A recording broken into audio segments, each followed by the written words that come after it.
স্বাগত আজকের বাংলাদেশে। আপনাদের সঙ্গে আছে আমি খালেদ মহিউদ্দিন। এক পক্ষের একমুখী জাতীয় সংসদ নির্বাচন, অন্য পক্ষের নির্বাচন বিমুখতা। কোন সিদ্ধান্ত ঠিক তা নিয়ে চলছে কথার লড়াই। আবার উপজেলা নির্বাচনে সব দলের মাঠে থাকার বিষয়টিও আছে তর্কযুক্তে। তবে এ হালেরই তোলবাজি নিয়ে খুব একটা আপত্তি নেই জনতার, কেননা মাঠের রাজনীতির নামে সহিংসতার অবসানে তারা আপাতত খুশি। এসব নিয়ে আজকের আলোচনা, কোন ট্রেন কই যায়। কথা বলতে স্টুডিওতে আছেন বাংলাদেশের সমাজতান্ত্রিক দল বাসদের সাধারণ সম্পাদক কমরেড খালেকুজ্জামান, আছেন বিএনপি সাবেক সংসদ সদস্য জহিরুদ্দিন স্বপন এবং আওয়ামী লীগের সাংগঠনিক সম্পাদক সংসদ সদস্য খালিদ মাহমুদ চৌধুরী। আপনাদের স্বাগত।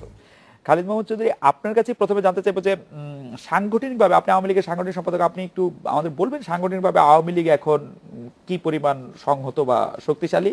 সাম্প্রতিক কতগুলি ঘটনা মনে রেখে যদি আমরা বলি যে আওয়ামী লীগের মন্ত্রী এমপিদের, সাবেক মন্ত্রী এমপিদের দুর্নীতি দমন কমিশনে বিভিন্ন বিষয় নিয়ে আলোচনা হচ্ছে, পুলিশের সামনেই মারামারিতে জড়িয়ে পড়ছে আওয়ামী লীগের কুন্দলরত দুই পক্ষ। আমরা ছাত্রলীগের একটি অংশকে দেখতে পাচ্ছি প্রকাশ্য অস্ত্র নিয়ে বিভিন্ন রকম মহড়ায় অংশগ্রহণ করতে। আবার পাশাপাশি সর্বশেষ এই উপজেলা নির্বাচনেও আওয়ামী সমর্থিত প্রার্থীদের একরকম নিজেদের খুবই স্ট্রং হোল্ডগুলিতেও পরাজিত হতে দেখছি। সব মিলিয়ে আপনি যদি বলেন আওয়ামী লীগ সাংগঠনিক অবস্থার মধ্যে কিরকম এখন? আমার ট্রেনের মধ্যে অনেক কিছু লোড দিয়ে দিলেন প্রথমেই, আপনার ধন্যবাদ। সেটা হচ্ছে যে দেখেন, আপনি কথা বলেছেন যে আওয়ামী লীগের সাংগঠনিক অবস্থা। আওয়ামী লীগের সাংগঠনিক অবস্থা খুবই সুসংগত এবং আওয়ামী লীগের সাংগঠনিক অবস্থা সুসংগত শক্তিশালী আছে বলেই এই মুক্তিযুদ্ধের যে চেতনা, সেই চেতনা এখন পর্যন্ত এই ট্রেন্ড এখন পর্যন্ত চলমান আছে। আওয়ামী লীগ যদি সাংগঠনিকভাবে দুর্বল হয়ে যেত তাহলে এই স্বাধীনতা বিরোধী চক্র যেইভাবে ষড়যন্ত্র, অর্থনীতি থেকে শুরু করে সমাজ টমাজ সব কিছু, শিক্ষা টিক্ষা যেভাবে ষড়যন্ত্র করেছে ৭৫ 15ই আগস্টের পর থেকে, তাহলে বাংলাদেশটা এই জায়গায় থাকতো না। আওয়ামী লীগ সাংগঠনিকভাবে সবসময় শক্তিশালী। এখনো কি শক্তিশালী? মানে এইটা অবশ্যই গত 7 বছর ধরে তো আপনারা কোনো পরীক্ষা দিচ্ছেন না, কি করে বোঝা যাচ্ছে যে পরীক্ষা, জনমতের পরীক্ষা তো দিয়েছি আমরা। জনমতের পরীক্ষা দিয়েই তো আমরা 5ই জানুয়ারির ইলেকশনের মাধ্যমে আবার একটি সরকার গঠন করেছি। তো এখন যেই নির্বাচনে আসার সাহস পর্যন্ত দেখানো পায়নি তদানীন্তন বিরোধী দল বর্তমান,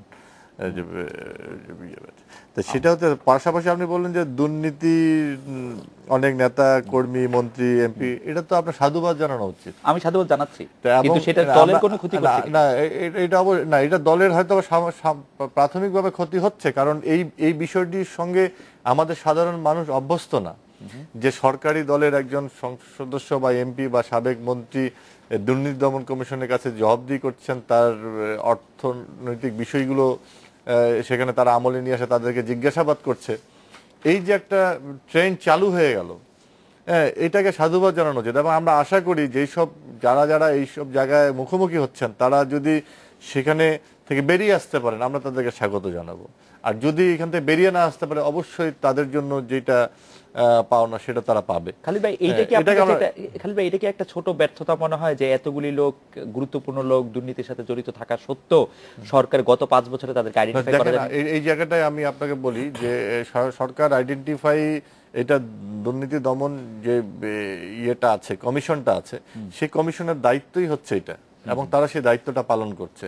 এবং আপনারা জানেন যে এই বিষয়ে আপনার গণমাধ্যমে মানে গত 5 বছরে যেভাবে লেখালেখি করা হয়েছে, আপনাদের সাংবাদিকতা আপনারা যারা করেছেন, তাদের কিন্তু এই যে আপনারা যে দীর্ঘদিন পরিশ্রম করেছেন বা এইসব লেখালেখি করেছেন, এগুলোকে কিন্তু গুরুত্ব দেওয়া হয়েছে। আমি মনে করি দুর্নীতি দমন কমিশন এগুলো গুরুত্ব দিয়েছে বলেই এই ধরনের এই যে মানে যে যাদেরকে তলব করেছে, এই বিষয়গুলো কিন্তু তারা আমলে নিয়েছে বলেই কিন্তু এই বিষয়গুলো চলে এসেছে। কাজে আমরা দুর্নীতি দমন কমিশনের যে উদ্যোগ এবং সরকার তাকে যেভাবে সমর্থন সহায়তা করছে, এটাকে আমি অবশ্যই সমর্থন জানাই।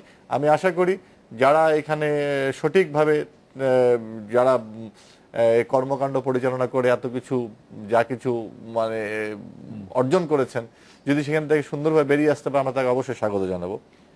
পাশাপাশি আপনি বললেন যে আমাদের দলের নেতা কর্মীদের মধ্যে অস্ত্রসহ দেখা যাচ্ছে। আপনি দেখেন, এটা আমরা তো কখনোই সমর্থন করি না।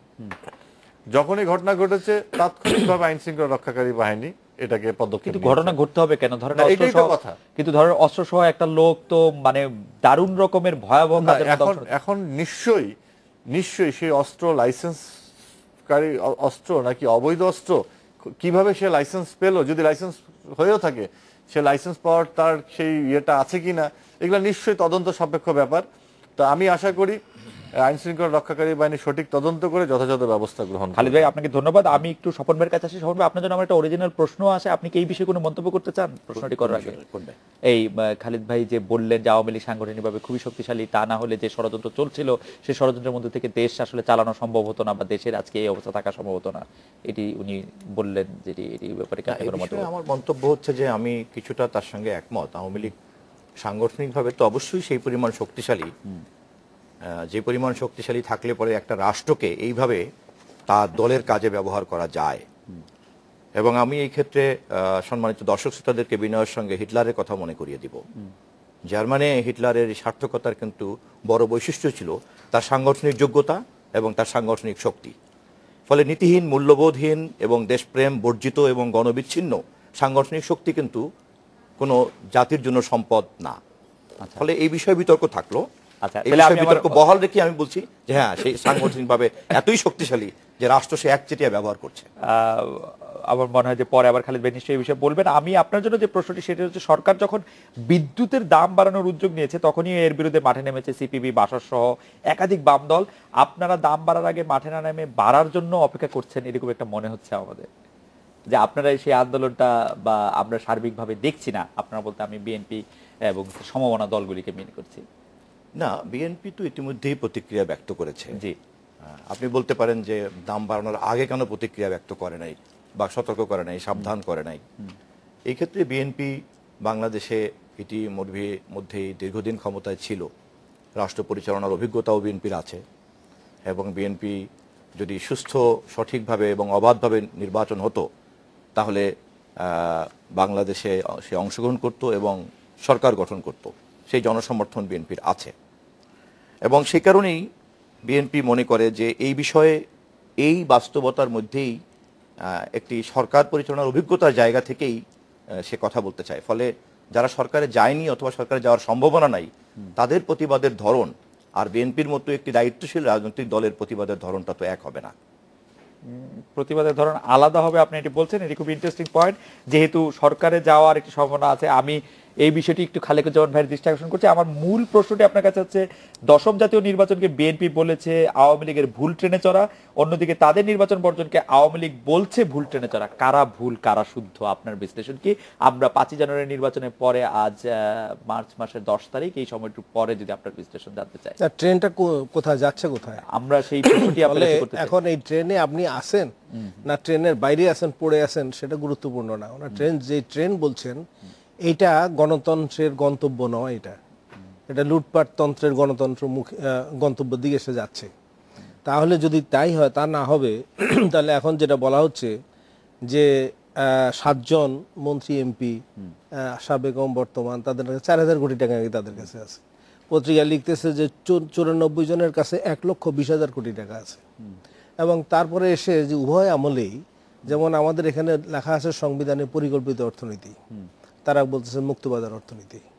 সংবিধানে লিখে রাখছেন একমুখী শিক্ষা, করতেছেন 3মুখী শিক্ষা। সংবিধানে বলা আছে অনুপার্জিত আয় ভোগ করা যাবে না, আপনি কালো টাকা সাদা করছেন। তো একই জিনিস চলছে।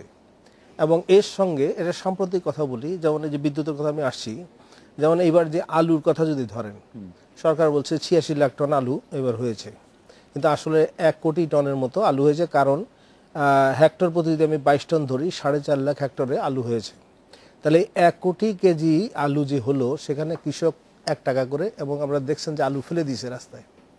সেই আলু এখন ঢাকার বাজারে কত, বিভিন্ন বাজারে কত। তাহলে 1 কোটি কেজি আলুতে 10 টাকা যদি বাড়ে, তাহলে ইতিমধ্যে 10,000 কোটি টাকা কিছু মানুষের পকেটে গেছে, আর কৃষকরা 8,000 কোটি টাকা তারা হারিয়েছে। তাহলে এই যে 10,000 কোটি টাকা গেল, মানে মুনাফা করলো, এরা উৎপাদকও না, এরা ভোক্তার পকেটও কাটলো, উৎপাদকদের ক্ষতিগ্রস্ত করে দিল। এ নিয়ে কিন্তু কোনো কথা নাই, আলোচনা নাই। বিদ্যুতের কথা যখন আসলো, যে বিদ্যুতের ক্রাইসিস হইতে পারে, যেমন কুইক রেন্টালের কথা বললেন, এটা ইমার্জেন্সি, যুদ্ধ পরিস্থিতি বা ন্যাচারাল ক্যালামিটি, এইসব জিনিসে। এখন 2006 সালে সেখানে যখন দেখা গেল যে এই কুইক রেন্টালের এটা নিয়ে আসলেন, তো কুইক রেন্টাল আনলেন, কিন্তু তারপরে সেটা তো 6 মাস নাহলে 1 বছর, এর বেশি চলতে পারে না। বা 2012-13 বছরে এসে সেটা আরও বাড়ালেন। আগে যা ছিল আরও সেখানে পরে 17টা না 13টা বাড়িয়ে দিলেন। এখন এই কুইক রেন্টালের ফলে হয়েছে কি, সেখানে বিদ্যুতের দাম তো বাড়বে, তাহলে সেই এই খেসারতটা কাকে দিতে হচ্ছে? তো সেই জায়গায় আমরা বলেছি যে তেলে যে গ্যাসে মানে খরচ পড়ে 2 টাকা 59 পয়সা, জি, তেলে পড়ে 20 টাকা 73 পয়সা, ফার্নেস অয়েলে 16 টাকা 37 পয়সা। এখন ইতিমধ্যে 400-500 টাকা থেকে মানুষের বিদ্যুৎ বিল 400-600 টাকা বাড়বে, 400 থেকে 600 টাকা, এবং রড উৎপাদনে 1 টন রডে 10,000 টাকা বেড়ে যাবে। ফলে এইভাবে হিমাগার চার্জ আপনি ধরেন আলুর দাম হলো 1 টাকা করে 80 টাকা, আর হিমাগার চার্জ 260 টাকা ছিল, এটা হবে 350 টাকা। না খালিকুজ্জামান ফলে ভাই, এইবার গোটা দেশের খালিকুজ্জামান ভাই, জনাব জহিরুদ্দিন স্বপন একটি গুরুত্বপূর্ণ কথা বলেছেন। তিনি বলেছেন যে যারা সরকারে ছিল বা যারা সরকার দেশ রাষ্ট্র পরিচালনা, যাদের অভিজ্ঞতা আছে এবং যারা ভবিষ্যতে দেশ রাষ্ট্র পরিচালনায় অংশ নেবে বলে এরকম আত্মবিশ্বাস প্রত্যয় আছে, তাদের আন্দোলনের চেহারা বা প্রকৃতি আর যারা কখনো যায়নি আপনারা, তাদের আন্দোলনের চেহারা প্রকৃতি আলাদা হবে। আপনি কি এই বক্তব্যের সাথে একমত কিনা? না, ওনারা আমরা পার্থক্য তো দেখতেছি না কিছু। যেমন বিগত দিনও যে ইলেকশন, ওনার ক্ষমতা থাকবেন কি থাকবেন না, একজন ক্ষমতা ছাড়বেন না, একজন ক্ষমতার বাইরে থাকবেন না, এই দ্বন্দ্বে একজন রাষ্ট্রশক্তি ব্যবহার করেছেন, একজন সহিংস শক্তি প্রয়োগ করেছেন। ফলে এখানে নীতিগত প্রশ্ন কি ছিল? যেমন এখন উপজেলা ইলেকশন ধরেন, ওরা পার্লামেন্টে যায়নি, যে যাক তাদের এক একজনের এক এক হিসাব থাকে, তাদের অবস্থান আর আমাদের অবস্থান এক না, আমরা ইলেকশনে যাইনি। কিন্তু যদি এক কথা না, যেমন উপজেলা যদি বলেন, এটা কি? এটা লোকাল গভর্নমেন্ট। এটা আমি একটু আগে একটা ইয়েতে বলে আসছি, লোকাল গভর্নমেন্ট মানে কি? তাহলে হোসেন মোহাম্মদ এরশাদ যখন এটা প্রথম চালু করে, তখন 3টা জোট আমরা এটা বয়কট করলাম। কেন বয়কট করলাম? যে এটা স্থানীয় সরকার নয়, এটা কেন্দ্রে যে স্বৈরতান্ত্রিক একটি ব্যবস্থা আছে, তার একটা ইনস্ট্রুমেন্ট প্রতিস্থাপিত হচ্ছে স্থানীয় পর্যায়ে। কি পরিবর্তন হয়েছে এখানে? তাহলে লোকাল পথে আমাদের সংবিধানে এটা বলা আছে যে প্রশাসনের সর্বস্তরে জনপ্রতিনিধিত্বশীল একটা ব্যবস্থা থাকবে। তাহলে একটা সেন্ট্রাল গভর্নমেন্ট, তাহলে সেই সেন্ট্রাল গভর্নমেন্ট তার ইয়েটা পরিচালনা করবে কিভাবে? স্তরে স্তরে স্তরে স্তরে লোকাল গভর্নমেন্টসগুলি, সেটা সবটা মিলিয়ে একটা কমপ্লিট হোল। তাহলে একটা complete whole instrument and apparatus of democratic functioning, সেটার জন্য যদি হয়, তাহলে আজকে কি ইউনিয়ন, যদি গ্রাম ধরি, ইউনিয়ন ধরি, উপজেলা ধরি, জেলা ধরি, এবং পৌরসভা, সিটি কাউন্সিল, এবং আপনার যে বিভাগ এবং কেন্দ্র, আপনার এখন গ্রামে কিছু নাই, ইউনিয়নে যা আছে, এবং উপজেলা ধরেন একদিকে এমপি, একদিকে হলো ইউএনও। আপনি এই কথাগুলি আমরা আসলে শুনেছি, কিন্তু আমার একটি বিষয় খুব জানতে ইচ্ছা করে যে যেমন এই উপজেলা নির্বাচনের কথাও যদি আমরা ধরি, জামাত সমর্থিত প্রার্থী 20টি উপজেলায় নির্বাচিত হয়েছে। আমরা কিন্তু আপনাদের কাছে জনগণের কথা শুনছি, সংবিধানের কথা শুনছি, সর্বোচ্চ কথা শুনছি, কিন্তু রাজনীতিতে আপনাদের সেই অর্থে জনসমর্থন দেখছি না। এটা একটা ভুল তথ্য। কারণ হলো যে আমরা যেতে পারলে পাই। আমাদের সিপিবির একজন কর্মী ভাইস চেয়ারম্যানের 60,000 ভোট পেয়ে ফেল করেছে, আমাদের একজন এই হবিগঞ্জে 21,000 ভোট পেয়েছে। কথা হলো যে এখন যে ধরনের পরিস্থিতি আছে, টাকা, পেশি শক্তি ইত্যাদি, এবং জনগণের মনস্তাত্ত্বিক গঠন কাঠামোটা যে জায়গায় নিয়ে গেছে, আপনি ধরেন প্রতিদিন টেলিভিশনে যেই বক্তৃতাগুলি হচ্ছে, পক্ষ বিপক্ষে যে আলোচনাগুলি হচ্ছে, তাতে একটা মানুষের সাধারণ গণতান্ত্রিক চেতনা, মূল্যবোধ, গণতান্ত্রিক সংস্কৃতি সেগুলি গড়ে উঠতে পারে না। এবং কিন্তু খালিকুজ্জামান ভাই, আমি একটা বিরতি নিচ্ছি একটু বিনয়ের সাথে ডিফার করে। সেটা হচ্ছে যে আমাদের প্রতিদিনকার টেলিভিশনে যে টক শোগুলি আমরা দেখতে পাই, সেই টক শোগুলি বলি, টেলিভিশনে গুরুত্ব দেওয়া বলি, মানে আমরা কিন্তু সর্বোচ্চ গুরুত্ব আপনাদেরকেই দিই। আপনি মানে বাম বিকল্প ধারা যেগুলি আছে তাদেরকে সর্বোচ্চ গুরুত্ব দিয়ে থাকি, তারপরেও কেন এটা রিভাইভ করা হচ্ছে না? সেটা নিশ্চয়ই আপনি পরে আলোচনা করবেন। জবাব দেব, সৃষ্টির কাজটা খুব কঠিন, ধ্বংসের কাজটা সহজ। হ্যাঁ, আমার মনে হয় যে আমার মনে হয় যে একটা বিরতি নিয়ে সেটা শুনবো। খালিদ ভাই, বিরতির পর আপনার কাছে একটি বিষয় আমাদের জানতে হবে, সেটা হচ্ছে যে প্রার্থীদের নির্বাচনী হলফনামা নির্বাচনী কমিশনের ওয়েবসাইটে প্রকাশকে ভালোভাবে দেখছেন আওয়ামী লীগ, আপনারা কেন এর বিরুদ্ধে? অথচ নবম সংসদের আগে ইশতেহারে কিন্তু বর্তমান মাননীয় প্রধানমন্ত্রী শেখ হাসিনা স্পষ্ট বলেছিলেন যে তিনি নির্বাচিত হলে পরে প্রত্যেক মন্ত্রী, সাংসদ প্রতি বছর তাদের যে সম্পদের হিসাব সেটা জনসমক্ষে প্রকাশ করবেন। এখন নির্বাচনী হলফনামাতেও আপনারা এটা দিতে চাচ্ছেন, আপনারা এটা কিভাবে দেখছেন বা দেওয়ার ব্যাপারে আপনারা আপত্তি জানাচ্ছেন? আমরা একটা বিরতি নিয়ে ফিরছি আপনার কাছে।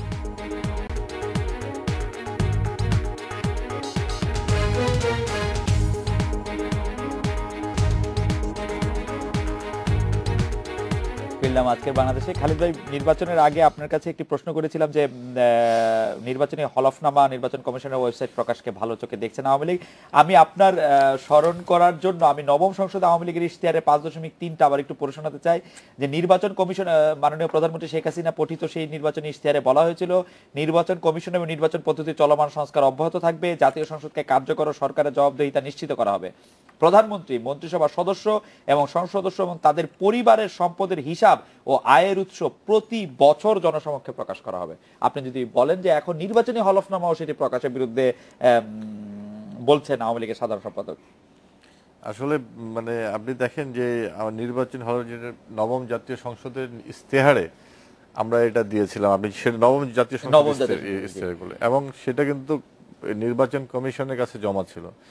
এটা কথা ছিল না যে নির্বাচন কমিশন সেটা কিন্তু আবার মানে জাতির কাছে প্রকাশ করবে, এরকম মাননীয় প্রধানমন্ত্রী বলেছেন জনসমক্ষে প্রকাশ সরকার করবে, সরকার করবে। নির্বাচন কমিশনের কাছে এটা থাকবে হলফনামাটা, কিন্তু এটা নির্বাচন কমিশনের দায়িত্ব না। এটা হচ্ছে যে কোনো ভাবেই হোক এটা বেরিয়ে এসেছে না, নির্বাচন কমিশন তো এটা পাবলিক করেছে ইয়ার মধ্যে। সরকারের যে জবাব দেখেন, আমরা নির্বাচনী ইশতেহার দিয়েছি, নির্বাচনী ইশতেহার অনেক কিছুই আছে, শুধু আপনি ওই পয়েন্টে থাকলে হবে না। যেমন এই লাইনটাতেই আছে যে আপনার সংসদকে জবাবদিহিতা করা, সংসদ কিন্তু জবাবদিহিতার জায়গায় গেছে, সংসদ কিন্তু কার্যকর হয়েছে, সরকারের কিন্তু জবাবদিহিতা কিন্তু অনেক বেশি ছিল অন্য যে কোনো সরকারের থেকে। কাজেই খালেদ ভাই, আমি যদি এই পয়েন্টের মধ্যে একটু থাকতে চাই, আপনি কি বলবেন যে এই বাক্যটার মধ্যে কোনো ধরনের এমবিগিউটি আছে? প্রধানমন্ত্রী, মন্ত্রিসভার সদস্য এবং সংসদ সদস্য তাদের পরিবারের সম্পদের হিসাব ও আয়ের উৎস প্রতি বছর জনসমক্ষে প্রকাশ করা হবে, বাক্যটা কি অবৈধ? এটা তো পরিষ্কার, এটা পরিষ্কারভাবেই দেওয়া ছিল এবং পরিষ্কার সেই এবং আমার মনে আছে খালিদ ভাই, আপনার সঙ্গে আমার কথা হয়েছিল 2009 সালে। সেই সময় আপনি বলেছেন যে আপনি সবার আগে এটি দিতে চান, আপনি দিবেন এবং দেওয়াটা আপনি আবশ্যক মনে করেন। আবশ্যক মনে করি, এবং আমি যেটা বলি যে এটা অবশ্যই আমাদের একটা সিদ্ধান্ত ছিল যে আমরা এই জিনিসটি করব। তো এখন যেটা হচ্ছে, আপনি যে কথা রাজনীতির যে টানপোড়নটা তৈরি হয়েছে, সেটা সেই জায়গাটাতে সামলাতে গিয়ে এই যে উইংগুলোকে রিপেয়ারিং করা সম্ভব হয়নি সরকারের। কারণ এইখানে তো আপনার যে জিনিসগুলো তৈরি হয়েছে, যে একদিকে যখন আমরা মনে করেছিলাম যে আন্তর্জাতিক যুদ্ধ অপরাধ ট্রাইব্যুনাল গঠন করার পরে পুরো জাতি ইউনাইটেড হয়ে যাবে, কিন্তু আমরা দেখলাম যে 71 সালের মুক্তিযুদ্ধের সময় যেভাবে মুক্তিযুদ্ধের বিরোধী পক্ষ এটা দাঁড়িয়ে গেল, ঠিক একইভাবে এখানেও একটি পক্ষ এটার বিরুদ্ধে দাঁড়িয়ে গেল। আপনি তো চমৎকার বলেন যে আমি আসলে প্রশ্নটা করার লোভ সামলাতে পারি না। এই মানে এইটা এইটার সাথে এটা কিভাবে সম্পর্কিত? আপনি সুযোগ দেন, আমি সম্পর্কটা আনতেছি। জি, সেখানে এটা দাঁড়িয়ে গেল সেই জায়গাটাতে এবং এই যে পক্ষ বিপক্ষে দাঁড়িয়ে যাওয়ার পরে দেশের মধ্যে কি হলো বিষয়টা আপনি দেখেন। আমরা যে মনে করেছিলাম যে একটা 111-এর মতো একটা এই ধরনের একটা ইয়ের বিরুদ্ধে দাঁড়িয়ে আমরা রাজনীতিবিদরা সবাই এখানে আমরা যারা আছি রাজনীতি করে সবাই এটার ভুক্তভোগী ছিলাম। আমরা মনে করেছিলাম যে না, একটা জায়গায় আমরা যাব এবং আমাদের এই জিনিসগুলো উপলব্ধি আনা দরকার। 111 আমাদের কোন জিনিসগুলো টান দিয়ে, যেই কথাটা আপনি বলছেন, এই জিনিসটা ধরেই তো আমাদেরকে নাজেহাল করেছিল এবং এটার ব্যাপারে আমরা কিছুটা উদাসীন ছিলাম রাজনীতিবিদরা। তো এই জায়গাটাই যেন উদাসীনতার সুযোগ নিয়ে যেন আমাদেরকে যেন মানে বিরাজনীতিকরণের যে পদক্ষেপটা নেওয়া হয়েছিল সেটা যেন নিতে না পারে, সেই জায়গা থেকে আমরা বলেছিলাম যে আমরা হলফনামা দিব এবং আমরা আমাদের আয় ব্যয়ের হিসাবগুলো আমরা দিব। আমাদের কমিটমেন্ট ছিল এটা। সরে আসলাম কেন? দেশের রাজনৈতিক পরিস্থিতি যখন এই পর্যায়ে যায়, যখন বিরোধী দলের পক্ষ থেকে কোনো সমর্থন পাওয়া যায় না, যখন বিরোধী দল বারবার সংসদকে অকার্যকর করার জন্য চেষ্টা চালিয়ে যাচ্ছে, যখন দেশকে একটা ভয়াবহ বিপর্যয়ের মধ্যে ঠেলে দিচ্ছে, যখন মাত্র 1.5 মাসের মাথায় 25শে ফেব্রুয়ারির মতো বিডিআর মিউটিনির মতো একটা ঘটনা তখন সম্পদের হিসাব না দেওয়ার সাথে কি সম্পর্ক দেশের? তখন খালেদ ভাই আপনাকে বলি আমি, তখন আপনার মানসিক অবস্থাটা কোন জায়গায় ছিল? এবং তারপর থেকে আপনি দেখেন 5টি বছর এই সরকার এই সুস্থ কর্মকাণ্ডগুলো করার কি সুযোগ পেয়েছে? পাইনি। এবং লাস্ট ইয়ার আপনি হয়তো বলতে পারেন আমাকে, আমি এই দায়িত্ব নিতে চাই, আমরা দিতে পারি নাই, এটা দায়িত্ব আমি নিতে চাই, এটা আমাদের ব্যর্থতা। আমার দুঃখ এটা না খালেদ ভাই, আপনি দিতে পারেন নাই সেটা আপনার ব্যস্ততার জন্য, কিন্তু আপনি এটাকে জাস্টিফাই করছেন, সেটা আমি দুঃখিত হচ্ছি। আপনি এটা মনে দিতে না পারাটা জাস্টিফাই করছেন এবং অন্য কারণে জাস্টিফাই করছেন। আমি আপনার সাথে বিতর্ক করব না, জি, কারণ আমার কথাটা হয়তো যদি জনগণ শুনছে, দর্শক শ্রোতা শুনতে, যদি গ্রহণ করে করবে, না হলে আমার বিপক্ষে অবস্থান নেবে। আমার কথাটা হচ্ছে যে আমরা এটা করতে পারি, এটা ব্যর্থতা। তবে দেশের যে নৈরাজ্য চলেছে, আমাকে এই সুস্থ ধারাগুলো রিপেয়ারিং করার সেই ধরনের পরিবেশ তৈরি করতে দেওয়া হয় নাই। এবং পাশাপাশি তার মানে খালিদ ভাই আপনারা হেরে গেছেন না, আপনারা জিতেন নাই। না, এই সুস্থ ধারা আপনারা থাকতে পারেন নাই, আপনারা জিতেন নাই, কিন্তু আপনারা হারছেন। প্রস্থান মানে চলে যাওয়া নয়। আমি একটা কথা বলি যে আপনারা এটা দিতে পারেনি বলে হেরে যাওয়া নয়। আপনার হচ্ছে আমরা যেই কথাগুলো আমরা বলেছি সেই জায়গা থেকে আমরা সরে যাইনি। এখন আপনি হয়তো দুই একজন আমার কথা শুনে আপনি বলতে পারেন যে হলফনামার বিষয়ে কি করে। আমাদের দলের মুখপাত্র হচ্ছে মাননীয় প্রধানমন্ত্রী, আমার পার্টির সভানেত্রী। তিনি যেটা কথা বলবেন সেটা হচ্ছে আমার পার্টির কথা। তিনি এখন পর্যন্ত এই বিষয়ে কোনো কথা বলেননি। না, এই ব্যাপারে আমি আপনার সাথে একমত খালিদ ভাই। যতক্ষণ পর্যন্ত তিনি এই বিষয়ে কথা বলবেন না, ততক্ষণ পর্যন্ত অন্য কোন নেতা কি বললো সেই বিষয়ে আমি আলোচনা করব না। সেটা যেমন আপনাকে অনেক ধন্যবাদ। আমি একটু আরেকটা কথা বলি, আমি একটু খালিকুজ্জামান ভাইয়ের একটা কথা না বলেই পারছি না, যে এই যে বাংলাদেশের যে এই যে রাজনীতি কথাটা আপনি তাকে বলেছেন যে আপনারা এগুলো করছেন না কেন।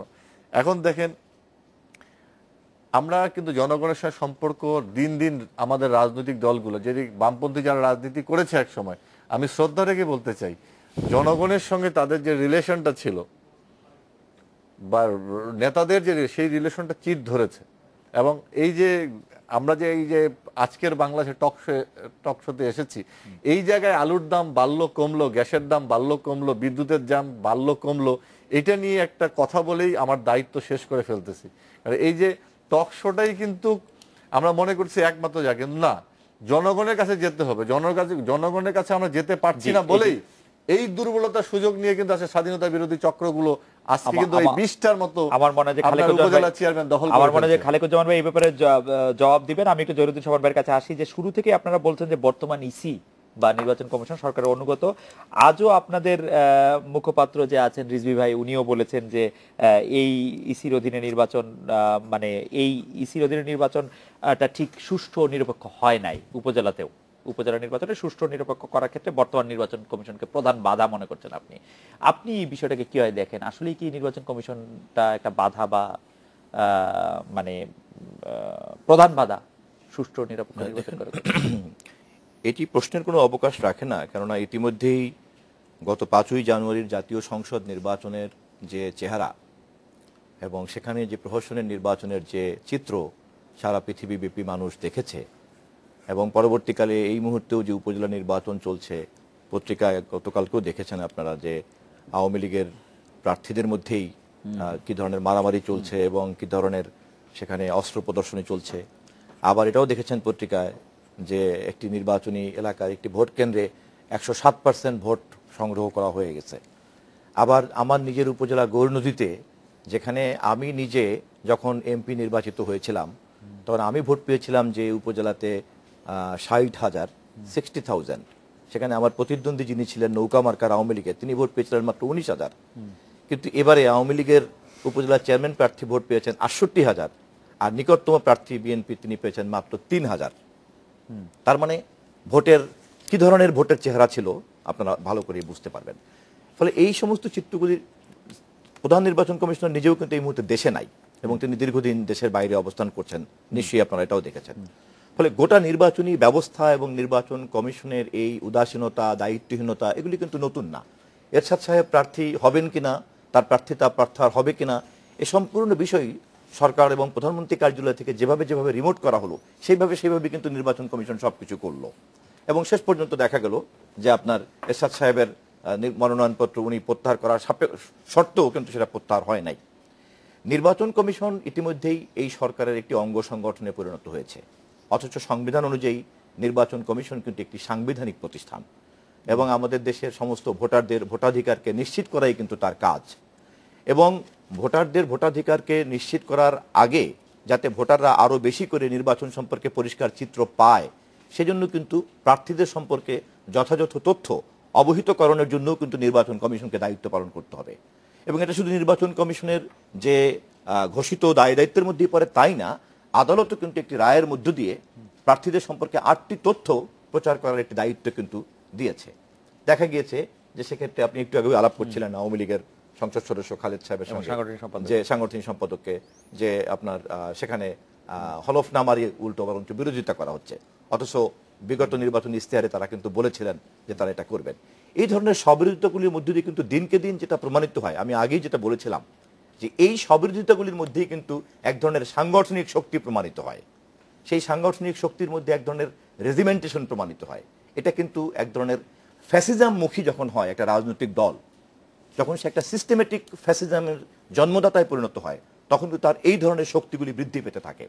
নির্বাচন কমিশন বলেন, বিচার বিভাগ বলেন, গণমাধ্যমের একটি অংশ বলেন, আপনার রাষ্ট্র বলেন, সমস্ত কিছু সে তার হাতিয়ারে পরিণত করে এবং গোটা রাষ্ট্র তখন আর কিন্তু জনগণের জন্য কাজ করতে পারে না। সেখানে গণতন্ত্র দূরে থাকুক, নির্বাচন দূরে থাকুক, সবকিছুই কেবলমাত্র এই সরকার এবং সরকারি দলের তাদের নিজস্ব লুটপাটতন্ত্রকে ফয়সলা করার জন্য, ফয়দা লোটার জন্য কিন্তু হাতিয়ারে পরিণত হয়। আমার মনে হয় যে স্বপন ভাই আপনি আপনার বক্তব্য ক্লিয়ার করেছেন। আমরা একটা বিরতি নিচ্ছি, বিরতির পর যখন ফিরে আসবো তখন খালেক হোসেন ভাই আপনার কাছে জানতে চাইবো যে উপজেলা নির্বাচনে অংশ নেওয়া অর্ধেকের বেশি প্রার্থী হচ্ছে ব্যবসায়ী, যেটার সমালোচনা আপনারা করে আসছেন। তো আমি যদি খালেদ ভাইয়ের বক্তব্যের লেজ থেকে ধরি যে উনি বলছিলেন যে আপনারা কেন জনগণের কাছে যাচ্ছেন না বা জনগণের কাছে পৌঁছাতে পারছেন না, সেই অংশটুকু আলোকপাত করে আপনারা যদি এইটাও আপনি একটু বলেন যে যদি চিকিৎসক, প্রকৌশলী, আইনজীবী, অবসরপ্রাপ্ত আমলা, সামরিক বেসামরিক আমলারা নির্বাচন করে রাজনীতি করতে পারে, তাহলে ব্যবসায়ীরা কেন করতে পারবেন না, এবং রাজনীতি যারা করেন তাদের জন্য রাজনীতি ছাড়া অন্য আসলে কি করাটা সবচেয়ে বেশি আদর্শ, সেই বিষয়টাও যদি আপনি একটু আমাদেরকে বলেন। আমরা একটা বিরতি নিয়ে ফিরছি আপনার কাছে।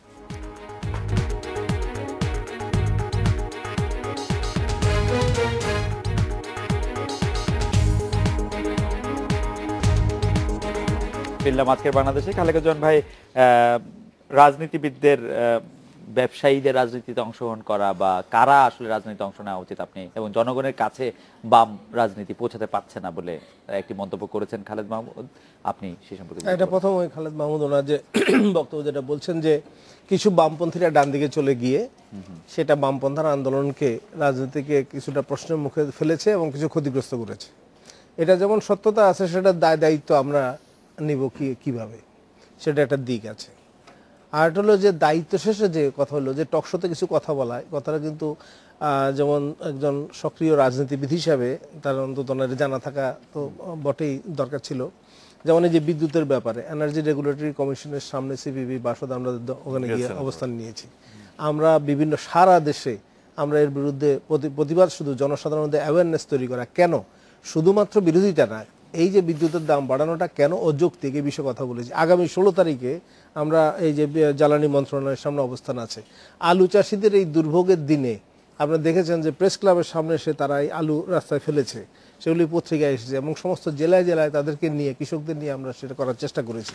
ফলে বিষয়টা এরকম না যে এখানে এসে আমরা কিছু কথা বলছি, ফলে আমরা জনসাধারণের দৈনন্দিন, যেমন ধরেন এর আগেও এই দেশে এই যে তেল গ্যাস রক্ষার আন্দোলন যদি না হতো, বিবিআনা থেকে গ্যাস পাচারের কথা বলেন এবং বিভিন্ন যে দুর্নীতি সমস্ত বিষয়ের ক্ষেত্রে, এবং এই দেশের রাজনৈতিক সংগ্রামের ইতিহাস পর্যালোচনা করলে এদেশে বামপন্থীরা কিন্তু সমস্ত গণ আন্দোলনগুলি গড়ে তুলেছে। এটা ঠিক যেটা বলছেন যে কিছু বামপন্থীরা, আমি এটা বলছি কিছু বামপন্থীরা গিয়ে যদি দুর্ভোগ করে থাকে, তাহলে রাজনীতির যে হালটা দাঁড় করানো হয়েছে। এখন একটা প্রশ্ন যদি আপনি বলেন যে একটা রোগ যদি কঠিন রোগ হয়, একজন ভালো ডাক্তার আসার সাথে সাথে কি পরের দিন রোগ ভালো হয়ে যায়? ফলে এখন আমরা দেশের রাজনীতিকে যে জায়গায় নিয়ে যাওয়া হয়েছে, এখানে একটা আদর্শবাদী রাজনীতি, সেটার গুরুত্ব যতই থাকুক না কেন, সাথে সাথে এই পরিস্থিতি পাল্টাবে না। তবে পরিস্থিতি মোড় নিচ্ছে, পাল্টাচ্ছে। কেন? কারণ আজকে ওনারাও এই কথা স্বীকার করবেন, বাংলাদেশে এমন কোনো এলাকা নাই, এমন কোনো মানুষের কাছে, এই যে আপনাদের টিভিতেও দেখায় যে দুই দলের বিরুদ্ধে যে মানুষের একটা মনোভাব গড়ে উঠেছে। আমি শুধু বিরুদ্ধে সমালোচনার জন্য না, কারণ তারা একই নীতিতে চলছে, এক শরীরের দুই বাহুর মতো তারা কাজ করে। কিন্তু আজকে তাদের সম্পর্কে মানুষের মনোভাবটা গড়ে তোলার ক্ষেত্রে সেখানে আমাদের নিশ্চয়ই ভূমিকা আছে। আর যে কথাটা বলছেন যে আমরা কিছু জায়গায় জিতি না, তা না। কারণ আমাদের যখন উপজেলা চেয়ারম্যান বা অ্যাক্টিং চেয়ারম্যান ছিল, আমাদের নারায়ণগঞ্জের মতো জায়গায় আমাদের কাউন্সিলর আছে, বিভিন্ন আছে, কিন্তু আমরা এমন লোক এনে হাজির করতে পারি না যে লোকটা দুর্নীতি করবে এবং সেই জায়গায় একটা আদর্শবাদী মানুষ হিসেবে এটা হলো একটা। আর একটা দিক যেটা বলছেন যে ব্যবসায়ীরা রাজনীতি করবে কিনা, এটা হলো ব্যবসা যেমন একটা প্রক্রিয়া। কারণ একজন ব্যবসায়ী যদি ব্যবসা করতে হয়, তাহলে সেটার বিজনেস ল এবং সেখানে বিজনেস মেকানিজম, সেখানে তার যে ইনভেস্টমেন্ট এবং মার্কেট বা এই সমস্ত কিছু, তার প্রফিট, সেটার এগুলো বহু কিছু নিয়ে তাকে গবেষণা করতে হয়। রাজনীতি ইট ইজ এ প্রসেস। এখন মনে হয়েছে রাজনীতি মানে হইল শুধুমাত্র টাকা দিয়ে ভোট কিনে এবং ক্ষমতায় চলে যাওয়া, এটা রাজনীতি না। রাজনীতি মানে হচ্ছে যে একটা সমাজ বা রাষ্ট্র শাসন ব্যবস্থা কীভাবে পরিচালিত হবে, নীতিমালাগুলি কি, শিক্ষানীতি কি হবে, স্বাস্থ্যনীতি কি হবে, জনকল্যাণ কি, এইগুলির উপর একটা চর্চা লাগে, মানুষের মধ্যে বিভিন্ন মতবাসিক সংগ্রাম লাগে এবং জনসাধারণের কাছ থেকে মতামত আনতে হয়, জনসাধারণের কাছে নিয়ে যেতে হয়। এই যে একটা প্রক্রিয়া, এই প্রক্রিয়ার মধ্যে ঢুকে ব্যবসা করবে কেমনে?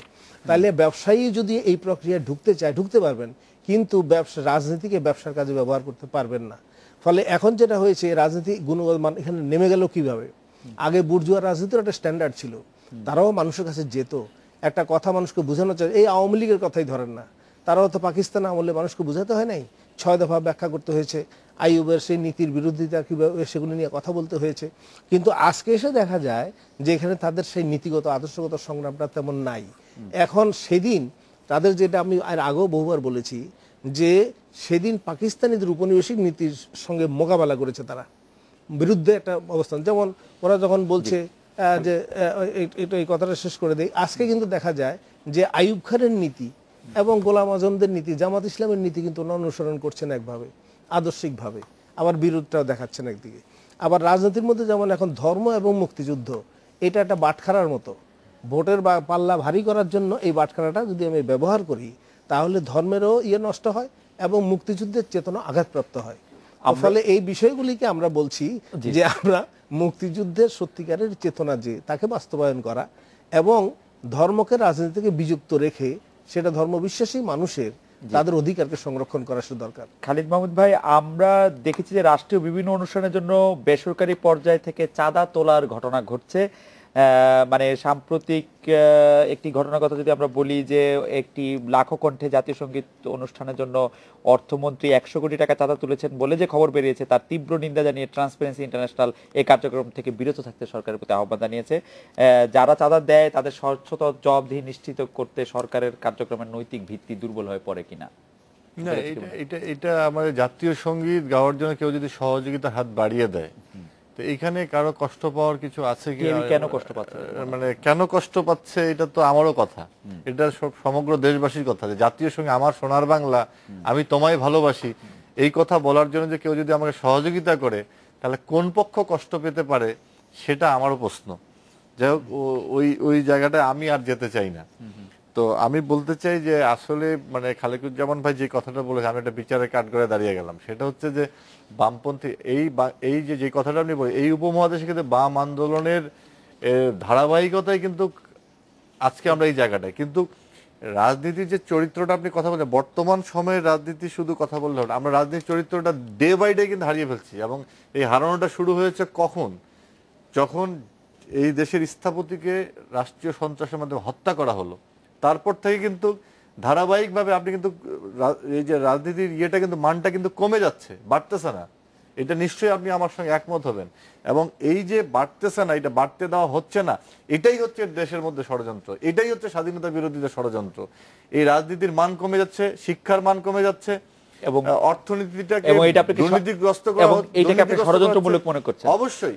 এবং এই ষড়যন্ত্রের বিরুদ্ধে আমি বলছি যে খালেকুজ্জামান ভাই সহ যারা এই প্রগতির কথা মানে চিন্তা ভাবনা করি বা আমরা যারা করতেছি মুক্তিযুদ্ধকে সামনে রেখে, এই জায়গাটা আমাদের ঐক্যবদ্ধ হইতে হবে।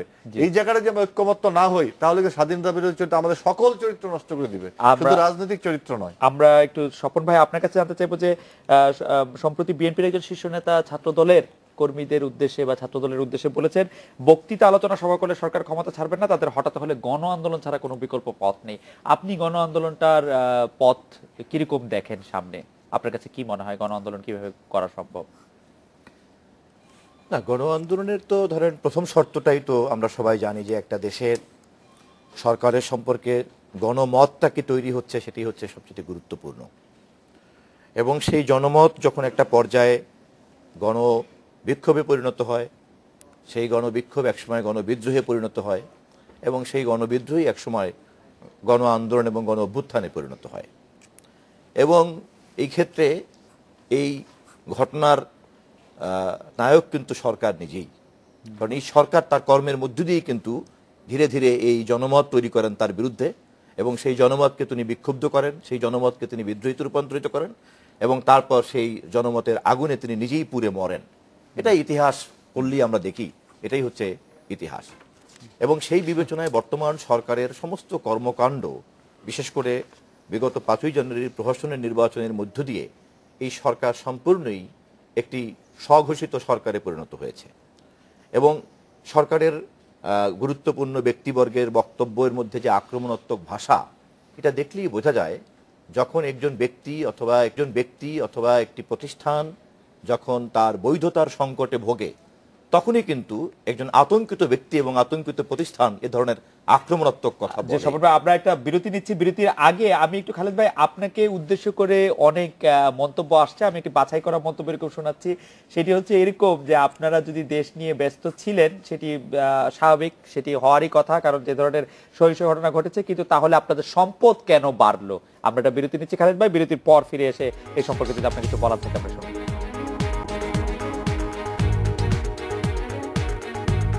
ফিরলাম আজকের বাংলাদেশে। জনাব খালিদ মাহমুদ চৌধুরী, আপনার দৃষ্টি আকর্ষণ করছি যে গতকাল আওয়ামী লীগের সাধারণ সম্পাদক জনাব সৈয়দ আশরাফুল ইসলাম বলেছেন যে তারা নির্বাচনে না আসা আমরা লাভবান হয়েছে, এটা বলবো না, এতে গণতন্ত্র ক্ষতিগ্রস্ত হয়েছে। এটা একরকম স্বীকারই করে নিয়েছেন যে গণতন্ত্রটা ক্ষতিগ্রস্ত যায়। গণতন্ত্রকে সেই ক্ষতির রাস্তা থেকে ফিরিয়ে আনতে সরকার কি উদ্যোগ শিগগিরই নিচ্ছে বলে আপনি জানেন বা আপনি মনে করেন? এটা তো খুব ইনি তো যৌক্তিক কথা বলেছেন, যেটা প্রধান বিরোধী দল সংসদে ছিলেন, তারা নির্বাচনে অংশগ্রহণ করলো না, নির্বাচন বর্জন করলো। এর মধ্যে দিয়েও তারা অবশ্যই গণতন্ত্রকে ক্ষতিগ্রস্ত করেছে। তারা নির্বাচন, যখন আজকে উপজেলা নির্বাচনে অংশগ্রহণ করছে, কিন্তু জাতীয় সংসদ নির্বাচনে অংশগ্রহণ একই বলেছে, কিন্তু যে প্রধান এই শেখ হাসিনার বিরুদ্ধে প্রধানমন্ত্রী আমরা নির্বাচন করব না, নির্বাচন কমিশন, যেটা স্বপন ভাই বললেন যে অনেক কিছুই বললেন নির্বাচন কমিশনকে, আমি সেই জায়গায় যাব না, করব না।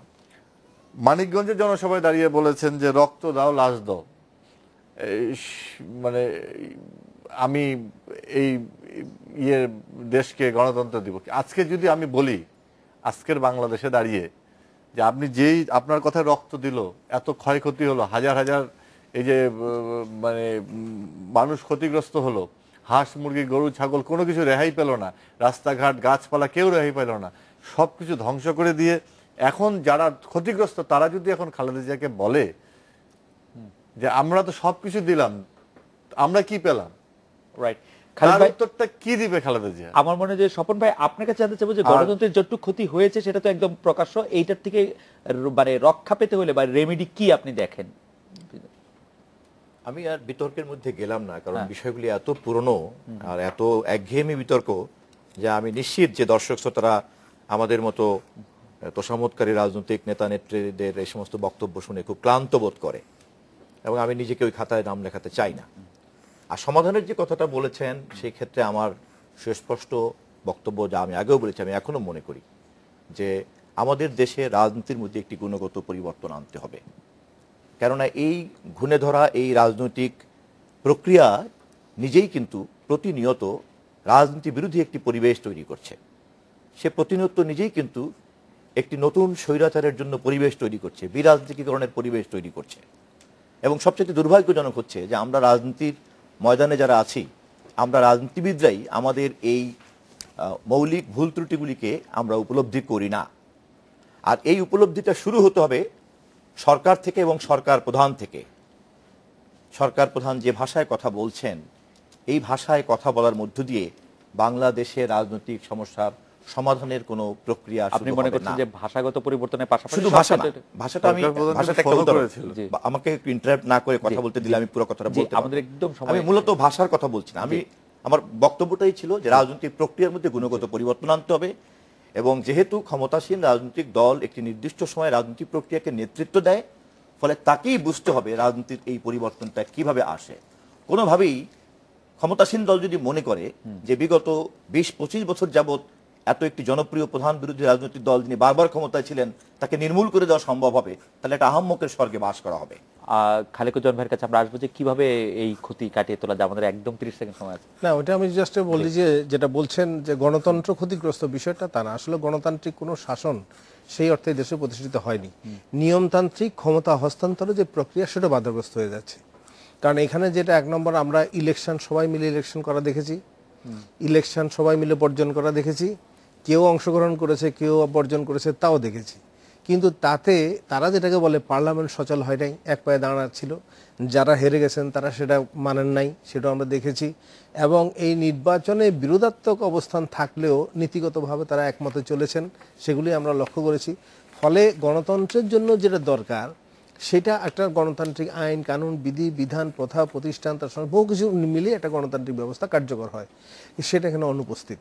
ফলে এখানে আসলে যেটা একটা ভালো কথা উনি বলছেন, যেটা গুণগত রূপান্তর, সেটা আসলে দরকার। দুজনই এটা মনে করেন, কিন্তু সেটা যদি আমরা মনে করি যে আম গাছ থেকে আমি কাঁঠাল নেব, সেটা হবে না, রাইট, হওয়ার কথা না। তাহলে এখানে একটা প্রশ্ন যে প্রক্রিয়ার অবশ্যই পরিবর্তন হতে হবে। আমরা বলছি যে উপজেলা যে ইলেকশন করছেন, যে লোকাল গভর্নমেন্ট কার্যকর করতে হলে সংখ্যানুপাতিক নির্বাচনে আপনাকে আসতে হবে। আমার মনে হয় যে এই গুণগত পরিবর্তনগুলো আমরা খুব শীঘ্রই দেখবো, এই আশা করে আজকে শেষ করতে পারি। জনাব খালিদ মাহমুদ চৌধুরী, জনাব জহিরুদ্দিন স্বপন এবং জনাব খালেকুজ্জামান, আপনাদের অনেক ধন্যবাদ। এই ছিল আজকের বাংলাদেশে, দেখা হবে আগামীকাল এই সময়। শুভরাত্রি।